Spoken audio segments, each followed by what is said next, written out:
Williams F1 have confirmed that Logan Sargeant will be withdrawn from the rest of the Australian weekend so that Alexander Albon can use his car. What? Okay, so this all started in FP1. You might have seen Alex Albon had a big contact. I think it was coming out of turn 6. He made contact with the curb. Well, he actually went over the curb. Big bounce, made contact with both sides of the wall. He damaged the left side of the car and the right side of the car. It turns out that he actually damaged the chassis in that shunt. Now, this is a big issue for Williams because, drumroll, they have no spare chassis. I just want to read out Williams' statement in full so you can get a sense of the situation. Following Alex Albon's accident during FP1 at the Australian Grand Prix, Williams Racing confirms that due to the extensive damage sustained, it is forced to withdraw the chassis for the remainder of the Grand Prix. This chassis will be returned to the team's HQ at Grove for repair. Due to the fact that a third chassis is unavailable, the team can confirm it has taken the decision for Alex to compete for the remainder of the weekend in the chassis that Logan Sargeant drove in FP1 and FP2. We are hugely disappointed that the damage sustained to the chassis has meant we need to withdraw it from the weekend. It is unacceptable in modern day Formula 1 not to have a spare chassis, but it is a reflection of how far behind we were in the winter period and an illustration of why we need to go through significant change in order to get ourselves in a better position for the future. As a result, we have had some very difficult decisions to make this afternoon. While Logan should not have to suffer from a mistake that he did not make, every race counts when the midfield is tighter than ever, so we have made the call based on our best potential to score points this weekend. The decision was not made lightly, and we cannot thank Logan enough for his graceful acceptance, demonstrating his dedication to the team. He is a true team player. This will prove a tough weekend for Williams, and this situation is not one that we'll put ourselves in again. The drivers also reflected on this, with Alex Albon saying, "I have to be totally honest and say that no driver would want to give up his seat. I would never want anything like this to happen. Logan has always been a consummate professional and a team player from day one, and this won't be an easy one for him to take. At this point though, I cannot dwell on the situation, and my only job now is to maximise our potential this weekend and work with the whole team to make sure we do the best job possible." Logan said, "This is the hardest moment I can remember in my career, and it's absolutely not easy. I am, however, completely here for the team and will continue to contribute in any way that I can this weekend to maximise what we can do." Williams were apparently struggling to get to the start of the season. In fact, James Vowles has come out recently now after the start and said there was a very small moment when they were going to have to run last year's car. That's how close it was for them making the start of this season. So clearly they're a bit short on spares. So apparently the chassis is damaged. We're in Australia, so they can't get another one shipped if they have one in the factory. They didn't bring one to Australia. And it's not really something you can repair. Maybe they can try, but the chassis is so fundamental to the car. Everything gets bolted onto the chassis that any sort of crack or damage just, A, it's not going to be safe, and B, it's just not possible to repair. At least not possible to repair on site. They'll hopefully be able to repair it back at the factory. So, what's the alternatives? Well, that means then that Alex Albon would have to not carry on for the rest of the weekend. That's just that. There's nothing else you can do about it. If he doesn't have a chassis, he doesn't have a chassis. But they do have another chassis, don't they?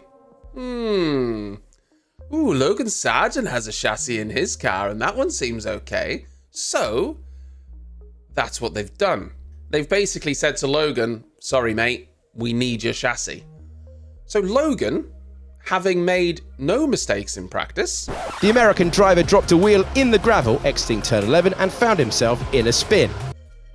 Now gets told, "You can't race because we need to give your chassis to Alex Albon." That is the biggest vote of no confidence you could possibly give to a driver. We don't believe you can get a result for us this weekend. Therefore, we're giving your car to our best chance, which is your teammate. I just want to say this. So far this season, Williams have scored no points.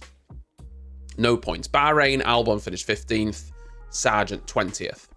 In Saudi Arabia, Albon finished 11th, just outside of the points, Sargeant 14th.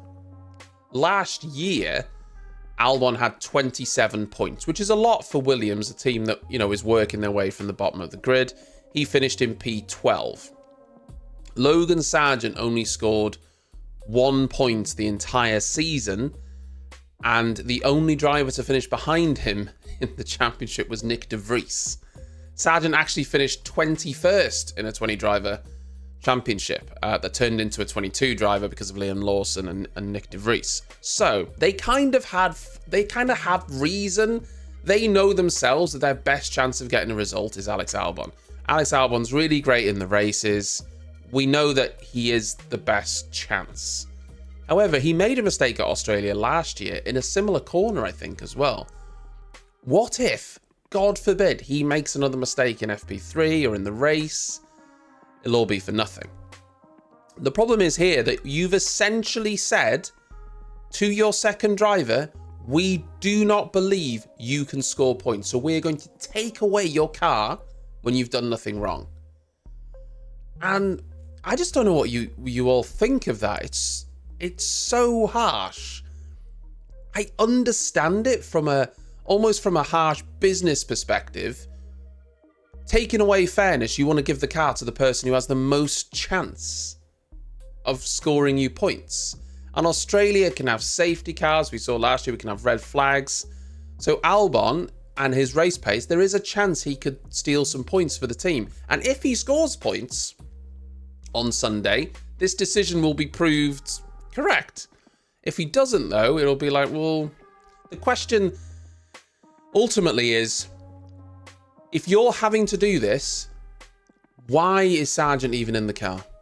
If you don't believe he can score you points to the point where you're taking away his car to give to a teammate, why is he in the car?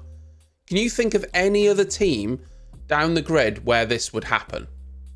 If Sauber, Alpine, Haas, Aston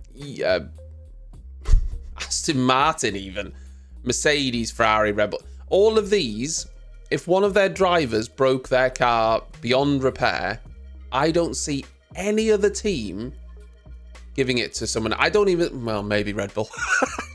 Maybe Red Bull, but they would always have spares. I just think it's kind of unheard of. It's pretty shocking.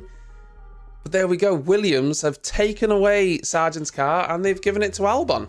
I think there's going to be a lot of conversation around this over the next few days. I'm interested to see what you think about it.